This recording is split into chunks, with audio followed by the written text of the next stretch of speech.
يا هلا، عاملين ايه يا بنات؟ النهارده الفيديو هيكون فضفضه. هكلمكم كلام كده، انا يمكن ما اتكلمتوش مع حد غير مع نفسي يمكن ولا حاجه. علشان ساعات المتابعين بيكونوا صعبانين عليا قوي. يعني ساعات كده بشوف تعليقاتكم بقعد اضحك قد ايه انتوا مضحوك عليكم حقيقي. سيبكم بقى من المقاطع اللي قدامكم دي، لان انا حاطه اي مقاطع علشان بس اعرف اتكلم عليها وخلاص. اول نقطه هتكلم فيها وهتكلم عن شيفات بدون ذكر اسمائهم، مواقف حصلت لي معاهم، علشان تعرفوا ان اللي دايما ظاهر لكم التدين او دايما اللي ظاهر لكم ان هو خايف على الناس اللي بتكلف والناس اللي بتشتري والناس اللي بتجيب، هم في الاساس اصلا هقول ايه، يعني مش عايزه اغلط بس ما علينا. هتكلم اول حاجه على وصفه كريب الصاج اللي انا نزلتها، اللي هي قدامكم حاليا دلوقتي، نزلتها من كام يوم. ايوه الوصفه كانت ترند، وانا ذكرت في الفيديو ان انا جربتها بمقادير الترند او المقادير الشيفات اللي نزلوها، وكانت فعلا معجنه. لاني لما جربتها اول مره كانت في صاج صغير، كنت حاطه حشو فيها كتير وهكذا. خلاص. فبعد ما اكلتها كده، لا دي لو اتحطت في صاج اكبر، لو تقللي البيض منها، لو حطينا بيكنج باودر، اكيد النتيجه هتفرق. وفعلا ده اللي حصل وده اللي نزلته لكم في الفيديو. اقفلي يا سلمى الباب لو سمحتي. البونيه هنا على المكتب، شوفي هنا او على الركن عندك في غرفتك جوه. اقفلي الباب لو سمحتي، يلا ها. معلش، المهم تعليقات كتير جدا جت عندي على الفيديو، واتقي الله واحترم النقاب اللي انت لابساه ده، وفي شيف مشهوره محترمه مش عارفه طلعت قالت كذا وكذا. طيب هي الشيف المحترمه هي يعني نحسبها على خير، ولا مش بغلط في حد ولا حاجه، بس عموما هي واحده قلدت ترند طالع. فطبيعي ان يعني مش عايزه اقول ايه، يعني عشان ما حدش يقول بتقلد تطلع تقول ان الوصفه مش حلوه. طيب هل اللي هي حطته في الفيديو، التكلفه اللي هي الكبيره اللي حطيتها، هل كلنا نقدر نشتريها؟ لا. انا واحده ما اقدرش اجيب سلامي واحط كميه الجبنه، اللي مش هجيب كيس جبنه واحطه في وصفه، بصراحه انا والله ما اقدر اعمل كده. خلاص. فطبيعي هي على التكلفه اللي هي حطيتها فبتقول حرام، لكن هي الوصفه الاصليه ما فيهاش الحاجات دي اصلا. احنا بنحط حاجات يا دوبك معلقه جبنه تحت الحشو، ونحط الحشو البسيط جدا اللي موجود في بيتك، مش لازم علشان تقلدي ترند تروحي تجيبي الحاجات اللي غاليه اللي بره. خلاص. فانا كنت بشوف التعليقات وبضحك، لاني قد ايه المتابعين ظاهر لهم الصوره بس، يعني بيشوفوا الفيديو. تعالوا كده احكي لكم على كام موقف حصل لي مع شيفات. لو عرفتوا اسمائهم والله هتتصدموا حقيقي يعني. تمام. من كام سنه، من 6 سنين كده تقريبا، كان في شيف، واكيد هي بتتابع الصفحه يعني عادي، هي بتتابعني عادي. وشفتها على الحقيقه، على فكره شفتها في ايفنت كده، يعني كان اليوتيوب عاملهن، وتصاحبنا وكنا بنتكلم. وكانت صفحتي وقتها اللهم بارك غير صفحة الشيف وغير ليدي لوما، كانت صفحة قديمة يعني، كانت ليدي لوما برضو بس كانت كبيرة كده، وكان مشاهداتها اللهم بارك. الشيف دي في الوقت ده كان صفحتها واقعة جدا، فكانت تقول لي امل الصفحة مش عارفة ايه. فانا امل اعمل ايه؟ امل علشان امل صعيدية، امل جدعة، امل الحمد لله مش بشكر والله في نفسي. انا بحب يعني لو اي حد واقع في دقيقة ان انا اساعده، ومش مستنيه مقابل من حد. خلاص. ركزوا على النقطه دي قوي. المهم ادخل انا بقى، اروح واخده فيديو من عندها ونشرته على الصفحه بتاعتي، رغم ان ده يعمل لي انتهاك لصفحتي. ما ينفعش ان انا انشر لحد على صفحتي طول ما صفحتي مفعله ربح مثلا، او بتجيب لي ارباح او اعلانات، فده بيأثر على ريتش الصفحه بتاعتي وممكن يجيب لي انتهاك، وده اللي حصل وقتها. المهم اخد ليه كده يا امل مش عارفه ايه، والله فرحتيني. اقول لها بنت عيب، احنا اخوات. موقف تاني مثلا، تقوم ايه، رن عليا وانا على لايف، ترن ترن ترن، وانا اقول لها ان انا لايف يعني انا بس مباشر. فبعد كده افتكر في مصيبه حصلت، فاروح رن عليها بسرعه، انا نزلت فيديو شيرهولي علشان في فلانه الفلانيه رجعت تاني تشتغل على قناتها، اقسم لكم بالله الكلام ده حصل بالحرف. اشتغلت على قناتها وراجعه بتقلها. طب يا حبيبتي ده رزقها، ما تسيبيها، اللي هو معلش، هو انا هقف معاكي في جبهه قصاد واحده تانية ليه؟ فانا عشان ما احرجهاش اقول لها طيب حاضر والله معايا لايف، اخلص حاضر عيوني وانشرهولك. فلا بالله عليكي دلوقتي وابقي كملي، اروح فاتحه تليفون تاني ونشر لها الفيديو. ده موقف من المواقف يعني.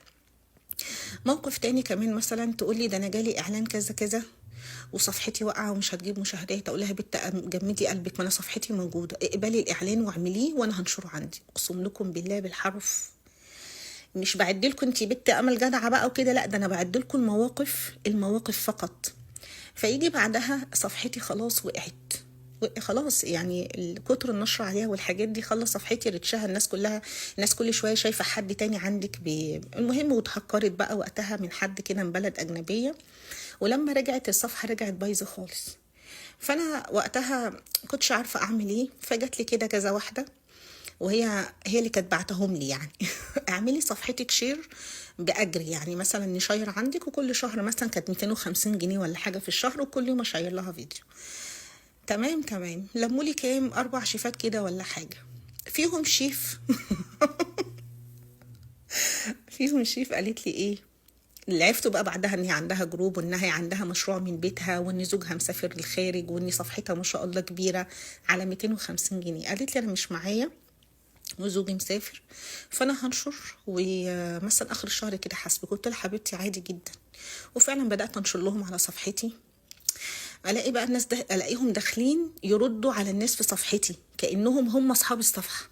فبيني وبينكم دول متابعيني، هو انتوا المفروض ان انا نشرت خلاص، انت يعني ما تضايقنيش اكتر، هو انا نشرك على صفحتي معلش بتخشي تردي على متابعيني انا ليه؟ ازاي في صفحتي يعني؟ المهم حد وقتها كان هيحل لي الصفحه، فقال لي لا احذفي كل الشيرات دي وامنعي شير خالص، وانا احاول احلها لك. فدخلت اعتذرت لهم ان انا والله مش هينفع ان انا انشر تاني، وبعتذر لكم وكده، وفعلا وقفت النشر على صفحتي وقتها، وبرده الصفحه ما اتحلتش خلاص. في وقت ما كانت صفحتي عاليه قوي كده، كان ماسكها لي باشمهندس على السوشيال ميديا بدون ذكر اسمه، دخلت لي نفس الشيف نفس الشيف، قالت لي ايه ده نصاب، ده حرامي. قلت لها يا بنتي ده انا عارفاه عن طريق الشيف فلانيه الفلانه، يعني ست بنت زينا كده. قالت لي لا ده انا ورتني الساعه دي 6 دقايق، انا مش عايزه، انا عايزه اختصر، مش عايزه الفيديو يبقى طويل بس استحملوني معلش. لا ده البت دي اصلا نصابه، دي مش عارفه طلعت على كتافي، دي كلام كتير كتير كتير. بصوا خلتني انا من ناحيتي اللي هو لا انا مستحيل، انا بعد ما صاحبتي قالت لي الكلام ده عليكم ايه ده، ان انتوا ما تتعشروش اصلا. رحت داخله في وقتها قلت له من فضلك اطلع من صفحتي، رغم الراجل كان محترم جدا وبيساعدني جدا في صفحتي، بس انا خلاص صاحبتي يا جماعه بتقول لي ده مش كويس، انت ازاي قاعده معاه، ده هيبوظ لك الصفحه، ده بوظ صفحه الشيف مش عارفه مين. طب اقول لها طب يبوظها ليه؟ تقول لي علشان اللي هي البنت اللي معاه دي بتغير من الشيف دي فبوظ لها الصفحه، لا انت لازم تسيبيه. فانا صاحبتي بتقول لي كده، فرحت داخله على طول قلت له معلش يا باشمهندس، الصفحه انا هبيعها، ما حبيتش اقول له ان انا هشتغل لوحدي او ان انا مش عايزاك في صفحتي عشان ما احرجهوش برضو. قال لي ما فيش اي مشكله وتحت امرك، وخرج من الصفحه. بصوا بقى يا بنات، تيجي بقى صفحتي تبوظ، فاضطر ان انا افتح صفحه وابدا من اول وجديد. فين يا بنتي امل صاحبتك الجدعه اللي كنت بتشيري لها، واللي كانت بتقويكي على ناس، واللي كنت بتنشري لها اعلاناتها؟ هوا، اختفت حرفيا، لا تليفون لا رساله ولا اي حاجه. هل امل بقى تعتمد على حد؟ نو نو نو نو نو. بدأت عادي جدا ولا كأن في دماغي حاجة خالص، وصفحتي التانية تكبر بفضل الله، بفضل الله. وبعد كده تدخلني برسالة يا بنتي امل عاملة ايه، في تعبي بقى لما كان عندي العملية اللي انتوا عارفينها دي، وكنت داخلة مش عارفة انا هخرج اصلا ولا لا. قلت لها انا الحقيقة انت عندك كذا، يعني عندك المرض الفلاني. قلت لها انا ما قلتش كده علشان ولادي واهلي وكده. قالت لي لا انا قلت لها عندي. الف سلامة عليكم، مش عارفة. تمام الحمد لله. ابص بقى انا ما بتابعش بقى، ماليش علاقه بيهم خلاص، ما بتابعش صفحاتهم. ابص الاقي من عندها فيديو مقترح من صفحتها، اللهم بارك الفيديو ضارب، يعني ايه ده؟ فاسال واحده صاحبتنا كده اقول لها ما شاء الله فلانه بدات تشتغل، ربنا يكرمها، دي مسؤوليتها كتيره واولادها واخواتها قالت لي انت عارفه مين ماسك صفحتها؟ قلت لها مين؟ قالت لي الباشمهندس الفلاني. نعم مين؟ تتكلموا بجد يا جماعه؟ والله. رحت دخلت لها بقى قلت لها يا بنتي كذا، انت شغاله مع مش عارفه مين؟ قالت لي قلت لها مش عارفه اقول لها ايه، اقول لها انت طب انت ازاي خليتيني بوظت صفحتي وشغلي ورزقي، وانت بتقولي ان هو نصاب، وان البنت اللي معاه دي بتغير من اي حد بيشتغل معاه وبتبوظ صفحته، وانت اشتغلتي معاه. تقول لك لا لا لا ده كان مظلوم، ده لا لا ده حكالي، ده عمل لي. يا سلام، معقول؟ ده كان مظلوم. اسكتي، ده انا هبقى احكي لك. تحكي لي والله ما عايزه اشوف حتى بوزك قدامي. وخرجت من المحادثه وانا بضرب اخماس في استاذ كده زي ما بيقولوا. هو احنا فين؟ هو احنا ايه بجد؟ بتكرهوا الخير لغيركم كده؟ والله لو عرفتوا اسمها والله لا تتصدموا، لا تتصدموا يعني حرفيا. وتلف الايام تلف الايام وتدور. الشيف اللي كانت شغاله مع الباشمهندس اللي صاحبتي دي كانت بتقول عليها بتغير منها، وان هي الاقيهم طالعين مع بعض دلوقتي وبيطبلوا لبعض واعياد ميلاد وسفريات، والشيف الجدعه والصاحبه الجدعه. ايه يا جماعه ده؟ ايه الوشوش دي؟ بتتقلبوا كده ازاي؟ بتغيروا وشوشكم كده ازاي؟ فاصبح ان انا يعني ما بثقش في اي حد طالع على السوشيال ميديا. مش علشان انا يعني مختلفة، عشان انا عارفة الباطن ايه. لما شايف زي دي الناس، انا عارفة الناس، انا عارفاها بالنسبة لكم ايه، انا عارفة دي بالنسبة لكم، انتوا برضو بتتابعوها على فكرة، بس انا مش هقول اسامي. انا عارفة دي بالنسبة لكم ايه، فلما دي تكون بالقيمة دي عندكم فخلاص مفيش يعني خلاص مفيش حد يتصدق تاني، خلاص الموضوع اتقفل. تمام تمام. نخش على مين تاني يا بنتي يا أمولة؟ نخش على مين تاني؟ الشيف اللي قالت لي دي، انا هنشر عندك وجوزي مسافر ومعيشه، وهي اصلا عندها مشروعها اللهم بارك، وجوزها يعني واحد جوزها مسافر خارج، وصفحتها وقناتها على اليوتيوب معهاش 250 جنيه. وقت عمليتي في ناس انا ما توقعتهاش اصلا تسأل عليا، لقيتها بتكلمني. وانتي حتى رسالة، شفت الفيديو كأي حد، الناس اللي متعرفنيش دعيت لي جوه الفيديو اصلا، كان الفيديو وقتها ترند يعني. كنت داخله العمليات، انا كنت ماشيه في الشارع بقى حاسه ان انا كل شويه العمليه بتاعتي بتتاخر، وكل شويه اي دكتور غير الدكتور بتاعي يشوف التحاليل يقول لا انا اسف ما اقدرش اخش، لان انا كنت مستعجله وقتها، ما اقدرش اخش اعمل الموضوع ده، لان انا مش متابع حالتك من الاول، فانا كنت خايفه على نفسي، فحسيت ان ربنا بيأخر لي ميعادها علشان اشبع من ولادي او اودع الشارع براحتي. بقيت ماشيه وانا داخله المستشفى انا بودع، حاسه ان انا خلاص بودع الشارع، وفعلا حصل لي زي قلبي وقف بعد العمليه، والحمد لله ربنا عداها وصحيت. ما جاش قدامك تكتبي تعليق في صفحتي، في الصفحه بس كده تعليق كده ان هو الف سلامه، ولا شفاك الله ولا اي حاجه، رغم ان انت معاكي تليفوني، رغم ان انت معاكي صفحتي ورسايلها، رغم معاكي الماسنجر، معاكي كل حاجه. فاصبح ان انا ما بقاش عندي امان في اي حد.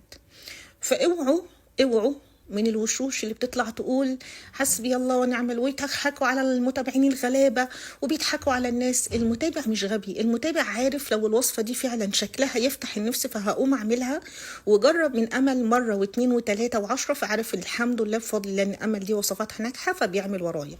اما في حاجات بيبقى ملعوب فيها، اللي هو ده مش شكل الوصفه اصلا، ده مش الشكل النهائي اللي هو المفروض تطلع الوصفه عليه. طيب تعالوا بقى ليه في شيفات ممكن مثلا ان هم يعملوا وصفه ترند ويطلعوا يقولوا ان هي وحشه؟ هي وحشه لان هم عملوها بطريقه وحشه. ازاي؟ يعني وصفه زي دي، عجينه سايله انت حطيتي 100 بيضه فيها، مليتيها حشو فوق وتحت، العجينه السايله دي هتتنفس ازاي؟ انت كتمتيها اصلا، فطبيعي ان هي تطلع معاكي معجنه. مش معنى كده ان الوصفه الاصليه فاشله، لا، انت عملتيها انت بطريقه فاشله انت عملتيها بطريقه فاشله، لان هي لازم يكون ليها صاج كبير علشان تكون مفروده، تكون خفيفه. الحشو بتاعها انا يعني بدوقها الحشو بمعنى اصح، مش بشبعها حشو، بدوقها علشان العجينه تبدا تنتفخ براحتها، فتديني طعم حلو، خفيفه هشه، اقدر ان انا اكلها وزي الفل ومش لازقه معايا. لا دي لزقت مش عارفه في ايه. لا والاغرب بقى، ولو حد عمل من صفحتي وصفه وفشلت، ويجي يقول لي طب ما انا عملت من عندك وفشل، لا ده الغلط من عندكم انتوا. ده اللي هو ازاي يعني؟ ده اللي هو ازاي انت تجربي وصفات الناس يبقى الغلط من عند الناس، ولما حد يجرب من عندك لا الغلط في الخامات بتاعتنا؟ المهم عشان انا يعني والله انا من امبارح اصلا قافله مش عايزه اصور اي حاجه، وحاسه كده ان انا بنت ده مش مجالك، دي بنت مش لعبتك، يعني حاسه ان انا عايزه ابعد عن الناس كلها. انا عامه الحمد لله بفضل الله ما عنديش علاقات في السوشيال ميديا يتعدوا على الصوابع، هم 3 بنات او 3 شيفات اللي انا صحاب، يعني هم اخواتي مش صحابي فقط بس، ومكتفيه بيهم. حتى لما حد بيخش يسالني عن حاجه مثلا من الشيفات التانيين يقول احنا بنحبك بنتابعك مش عارفه ايه، ببقى عايزه اللي هو السؤال على يعني الرد على قد السؤال، علشان ما احبهاش او ما اتعلقش بيها، لان انا حد بيتعلق باي حد بسرعه جدا. اي واحده تخش تحكي لي ظروفها تلاقيني بقيت نطلها في قلبها كده، كل شويه عايزه اسال عليها. انا ما بقيتش عايزه ابقى كده. فرجاء للمتابعين، يعني سيبك من امل دي منتقب، اركني حبيبتي النقاب على جنب. مش كل ما واحده تشوف وصفه عندي مش عاجباها المنتقبات واحترمي النقاب واحترمي مش عارفه ايه حبيبتي، يعني ولو رديت على حد احترمي النقاب اللي انت لابساه. انا محترمه جدا مع المحترم، جدا جدا فوق ما تتخيلي. حتى اللي بينتقد بادب انا بنتقد بهزار، بتلاقيني حتى برد بضحك كده، حتى التعليقات اللي كلها تلاقيها قلبت هزار وضحك. اما اللي بيخش يشتمني باهلي، يشتمني بولادي او باهل بيتي او غيره، لا ده انا امسح بكرامه اهله الارض. ليه؟ لان انا مش مباحه لحد، ومحدش يقول لي طالما اشتغلتي على السوشيال ميديا فانت متاحه، لا، او دي حريه التعبير، لا. حريتك تنتهي عند حريتي انا، حريتك انت تقف لما حريتي انا تبدا.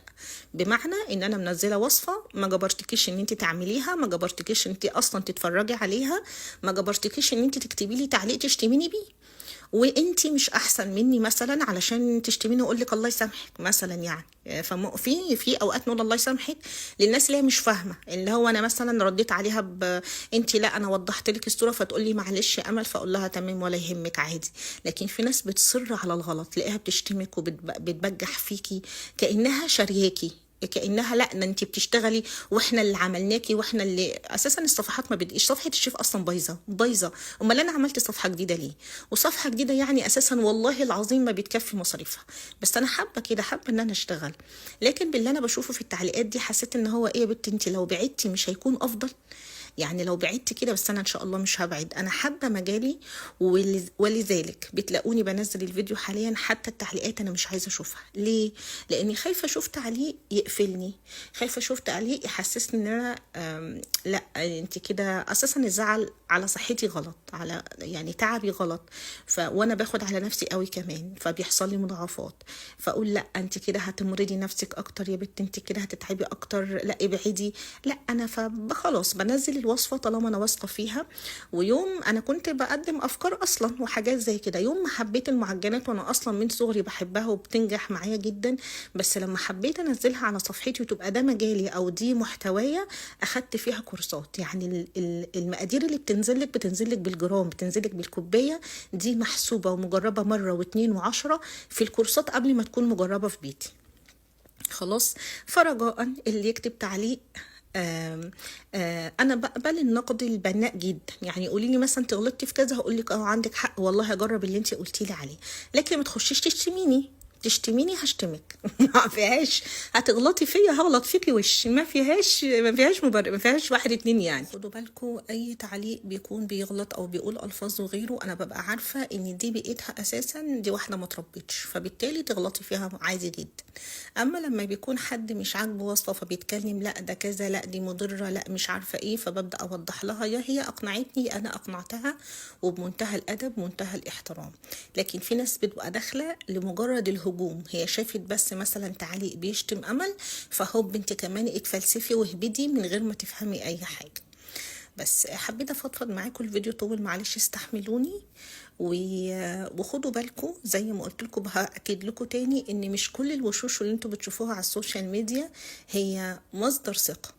هي كلامها اللي هو يعني هي ايه، صاحبة مبدأ كده من الاخر، ان هي صاحبة مبدأ. اللي بيكون صاحب مبدأ بيكون جدع، بيكون عنده كرامة، بيكون عنده اصل، بيكون عنده رد الجميل، بيكون عنده كل حاجة. بس مش معنى ان حد طلع يقول يعني حرام وخدوا بالكم يا متابعين وبيضحكوا عليكم وحسبي الله ونعم الوكيل وربنا ينتقم منهم وايه ده وحاجات. ارحمونا، ارحمونا بجد والله. زي ما انا بقدم محتوى انا كمان بتابع عادي، يعني انا بشوف برضو بتابع كده، وساعات بقعد اضحك اضحك انتوا يعني. وفي والله حكايات كتير، بس خلاص الفيديو طول كفايه عليكم كده. مع السلامه.